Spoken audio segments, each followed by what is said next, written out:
Olá, eu sou a Ana Cristina. Eu sou a Natália, nós somos sócios do escritório Yamani Dias e a convite do Sindeprestem, nós estamos aqui participando, muito felizes do Pod Prestem.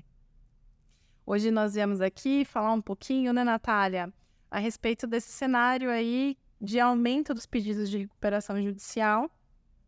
Inclusive, o Valor Econômico, em maio de 23, já falou que nos 3 primeiros meses de 2023 foram ajuizados 289 pedidos de recuperação judicial, que representa 37,6% a mais dos pedidos de recuperação nos primeiros meses de 2022, que já foi um ano com muitos pedidos de recuperação judicial, né? Eu acho que, infelizmente, esse vai ser o cenário das empresas cada vez mais. O cenário econômico se demonstra, né, que teremos empresas enfrentando dificuldades, pedindo a recuperação judicial como uma forma de tentar sobreviver, né? E eu acho que é um tema que é muito relevante para os associados do Sindeprestem, que prestam serviços relevantes, essenciais para grandes empresas, para grandes grupos. Então, foi um tema que pensado com muito carinho aqui para atender algumas dúvidas que surgem no dia a dia. Todo mundo foi surpreendido aí com o pedido de recuperação da Americanas, né? Ninguém esperava. Mas a verdade é que a Americanas não é a única grande empresa brasileira que entrou com esse pedido de recuperação judicial, né? Pelo contrário. Pelo contrário, a gente tem o Grupo Petrópolis, que também pediu. Enfim, são muitos exemplos. Amaro. Exato. A Amaro teve a segunda recuperação judicial. A segunda recuperação da Oi, que tinha acabado de sair da primeira recuperação judicial, né? Enfim, pegou os credores, inclusive alguns credores vão ter deságio sobre deságio na recuperação judicial da Oi. Isso é bastante relevante. E aqui a gente precisa explicar para os associados de Sindeprestem o que é um credor quirografário, que a grande maioria dos contratos que os associados de Sindeprestem firmam com os contratantes acabam sendo enquadrados como um crédito quirografário nas recuperações judiciais, né? Exato. Credor quirografário nada mais é do que o credor que não tem nenhuma garantia e também não se enquadra como um credor trabalhista ou um credor fiscal. E qual a importância de dividir os credores em classes? Porque para cada classe, o contratante em recuperação judicial vai prever uma forma de pagamento. E uma ordem de pagamento. E uma ordem de pagamento, exatamente.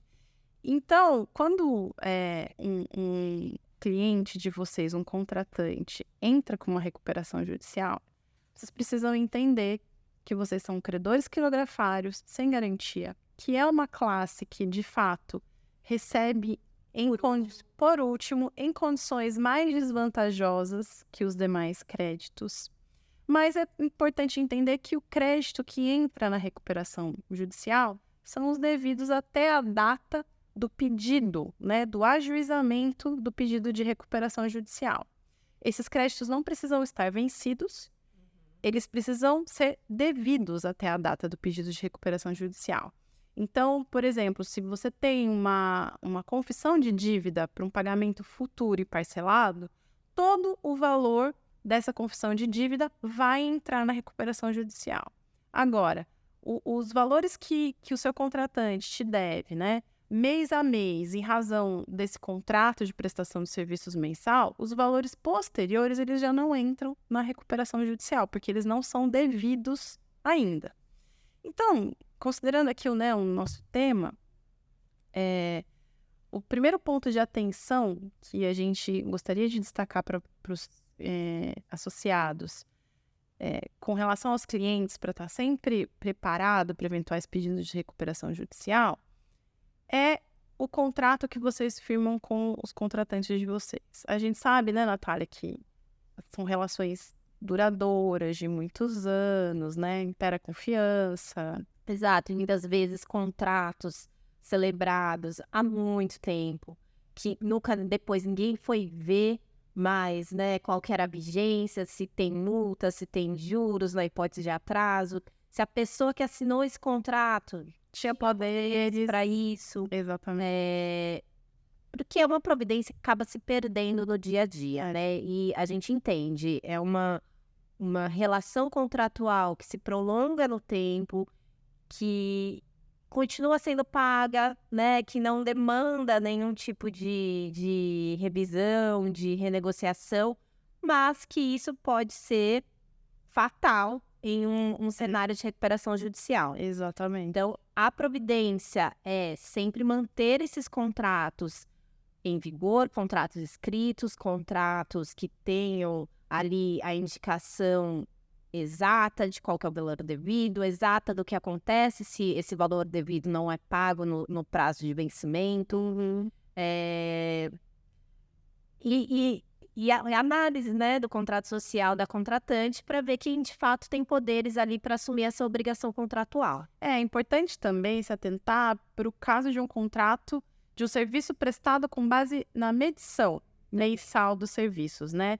O contrato ele precisa prever direitinho qual é a forma de aprovação dessa medição. Quais são os prazos de envio, quais documentos devem ser enviados, para quem que tem poderes para aprovar e manter organizados esses documentos de aprovação, né, Natália? Porque são eles os comprovantes do crédito, do valor devido, né?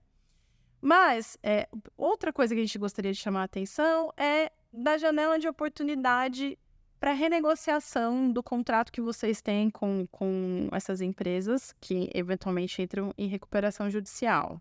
Exato, porque como a gente explicou, né, os créditos que vão entrar na recuperação judicial são os créditos devidos até a data da recuperação.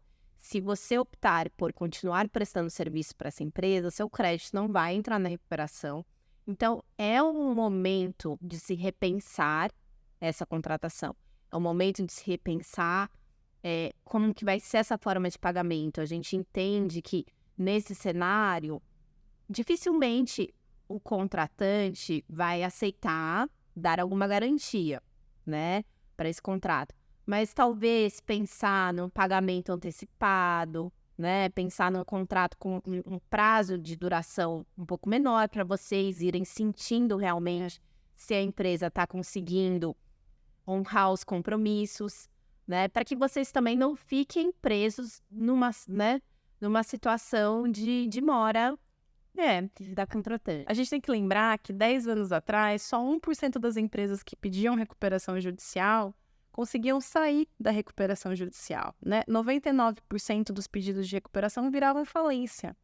Então, quando você continua prestando serviços para um cliente que está em recuperação judicial, você precisa ter em mente a probabilidade ou a grande possibilidade do seu crédito virar mais um número numa falência.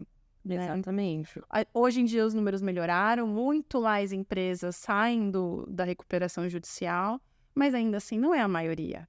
Né? E eu acho que é importante também destacar que a lei de recuperação judicial e falências, e falência veio justamente para tentar dar essa sobrevida para as empresas. Sim. Né? É uma oportunidade de reorganizar, uma oportunidade para que os empregos sejam mantidos, para que os impostos continuem sendo pagos, porque, né, os prestadores continuem com seus contratos.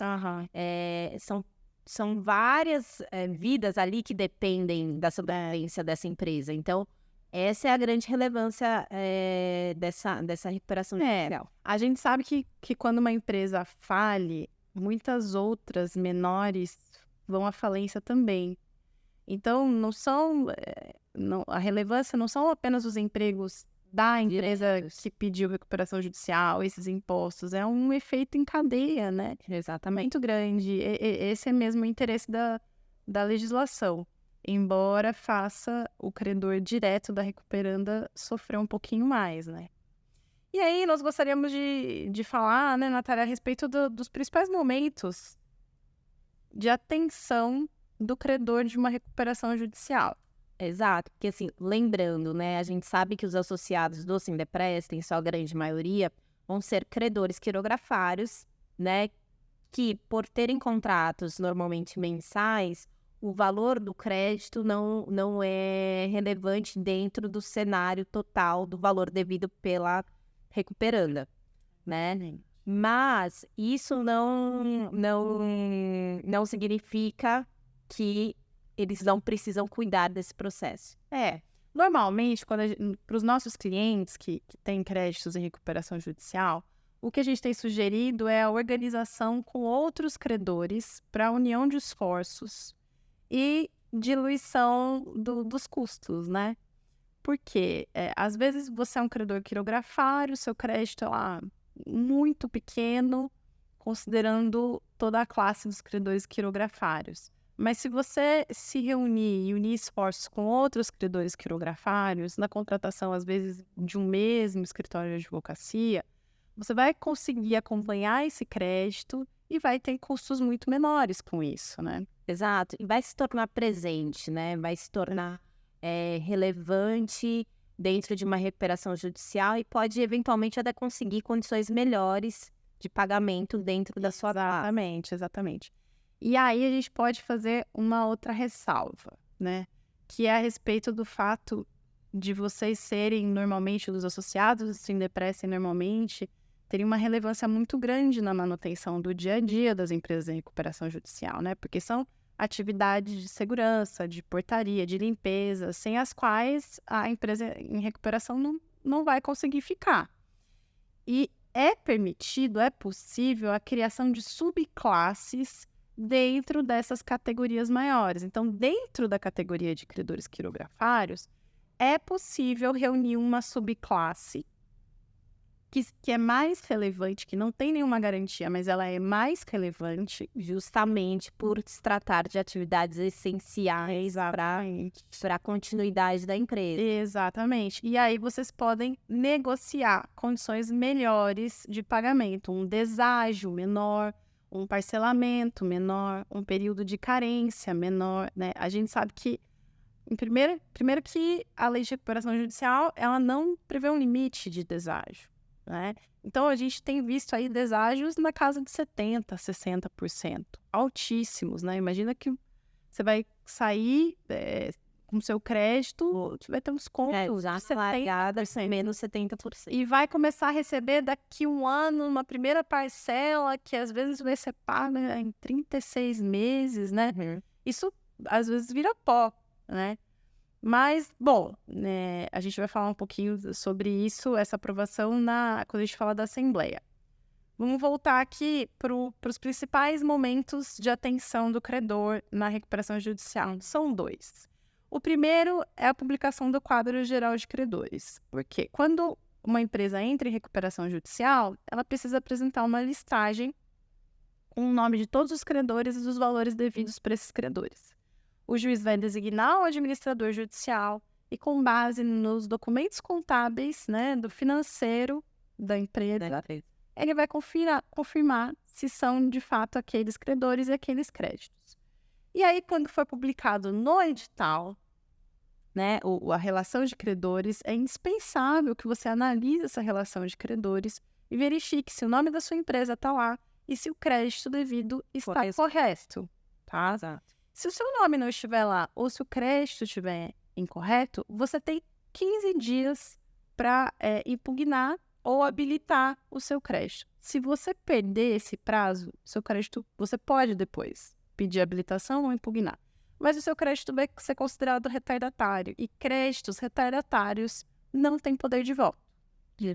Poder de voto para quê? Aí a gente vai para o segundo momento mais importante na recuperação judicial, que é a aprovação do plano de recuperação judicial. A empresa em recuperação, ela vai apresentar um plano e uma forma de pagamento desses credores. E aí é importante que os associados do Sindeprece consultem a parte dos credores quirografários, o capítulo dos credores quirografários. E que vai indicar o percentual de deságio e a forma de pagamento. Vai ser designada, então, uma assembleia e, nessa assembleia, os credores de cada classe deverão aprovar ou reprovar o plano de recuperação judicial. O que acontece hoje em dia? O plano de recuperação, a classe dos credores quirografários, normalmente ela é muito pulverizada. Às vezes, sei lá, tem um valor altíssimo de dívida da recuperanda, mas é um número enorme de credores com créditos muito pequenos, tá? E o poder de voto, o peso do voto de cada um desses credores é proporcional ao crédito dele. Então, eu pego o valor total devido, pego o valor do crédito de cada credor e vou fazer ali uma proporcionalidade para ver quanto que é o peso, qual é o peso de cada voto. Mas, na Assembleia, eu não considero O total. crédito total, a dívida total. Eu considero o crédito dos credores presentes na Assembleia. Então, não importa que a dívida, né, da classe dos quirografários seja bilionária. Se eu tiver um número muito pequeno de credores presentes na Assembleia de aprovação, Eles é que vão decidir o futuro de todos os outros credores. exatamente. E, às vezes, o seu crédito pode parecer muito pequeno no todo, mas no dia da Assembleia, considerando os presentes ali para aprovar, pode ser muito relevante no seu voto.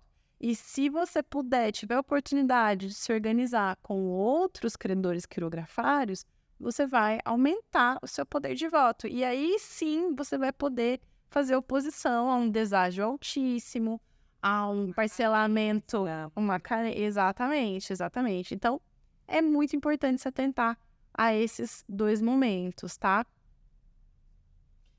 E eu acho que assim, além de tudo, os outros credores também vão estar presentes nessa assembleia, mas são credores de outras classes. Então, passa-se essa sensação de que eu não preciso ir porque né, os credores não vão aprovar esse plano de recuperação. Mas tem que sempre lembrar que é aprovação por classe e o plano de recuperação ele prevê condições diferenciadas para cada uma das classes.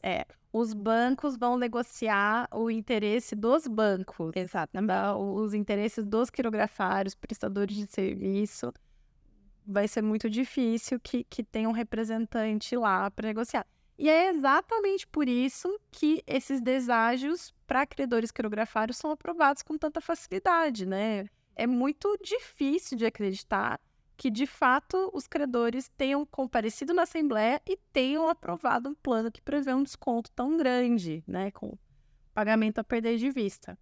Então, é importante, sim, se organizar, pensar e melhorar as estratégias de atuação nas recuperações judiciais, porque muitos clientes com quem a gente conversa consideram que valores devidos em recuperação judicial são valores perdidos e não devem ser, tá? Não devem ser e, assim, como a gente disse, né, infelizmente, o que a gente projeta é que tenham mais recuperações judiciais, tenham mais pedidos de recuperações judiciais e os associados do Sindeprestem vão ser impactados por isso. Impactados com isso. Então, eu acho que aquele crédito que uma vez em 10 anos você considerou perdido, hoje o cenário já é diferente, né? Eu acho que as providências, elas estão aí para serem tomadas, a cautela deve sempre existir, essa organização da documentação é uma providência diária da empresa, né?